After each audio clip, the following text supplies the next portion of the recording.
অভিনেত্রী নুসরাত ফারিয়াকে ঢাকার হযরত শাহজালাল আন্তর্জাতিক বিমানবন্দর থেকে গ্রেফতার করেছে ইমিগ্রেশন পুলিশ। রোববার সকালে থাইল্যান্ড যাওয়ার সময় বিমানবন্দরের ইমিগ্রেশন চেকপোস্ট থেকে তাকে গ্রেফতার করা হয়। সাবেক মন্ত্রী পলকের ঘনিষ্ঠ সহযোগী এ অভিনেত্রীর বিতর্কিত রঙিন জীবনের বিস্তারিত জানাচ্ছেন মেহেদী হাসান। কেসারেন শেকড় থেকে শিখরে।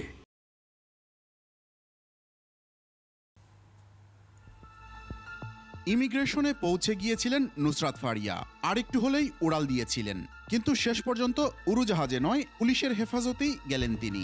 ভাটারা থানার একটি হত্যা চেষ্টা মামলার আসামি এই বিতর্কিত অভিনেত্রীকে থানা থেকে ডিবি হেফাজতে নেওয়া হয়েছে।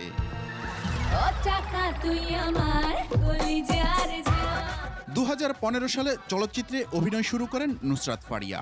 এরপর থেকে বাংলাদেশ ও ভারতের কয়েকটি সিনেমায় কাজ করেছেন তিনি, যার কোনোটি তেমন বাণিজ্যিক সফলতা পায়নি। চলচ্চিত্রের পাশাপাশি মডেলিং ও সঞ্চালনায়ও সক্রিয় ছিলেন।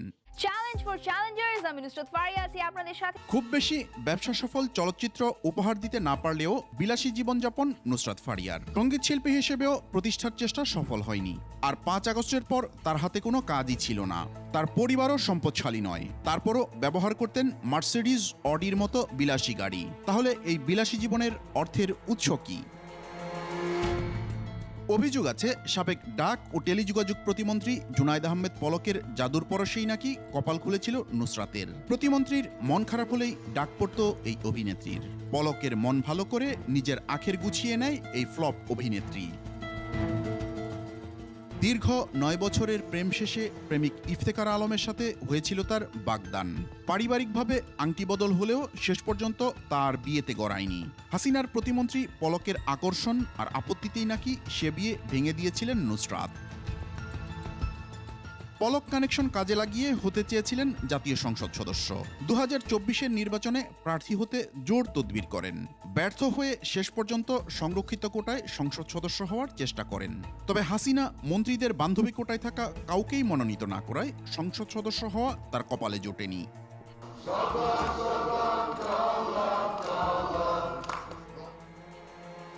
তবে পলকের অর্থ সম্পদের প্রায় সবটাই নাকি আছে নুসরাতের জিম্মায়। তার ব্যাংকে নাকি পলকের টাকা। অভিনেত্রীর খাতায় নাম লেখালেও বারবার অনলাইনে জুয়ার মডেল হয়ে আরেক চরিত্রের প্রকাশ ঘটান নুসরাত। নেচে গেয়ে জুয়ার সাইটের বিজ্ঞাপনে অংশ নিয়ে তরুণদের অন্ধকার জগতে নিয়ে যান তিনি।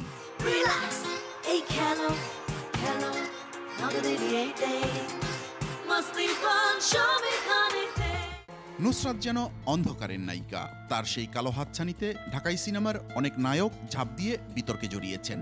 জুলাই অভ্যুত্থানের পর অনেকটা গা ঢাকা দেন বিতর্কিত অভিনেত্রী নুসরাত ফারিয়া।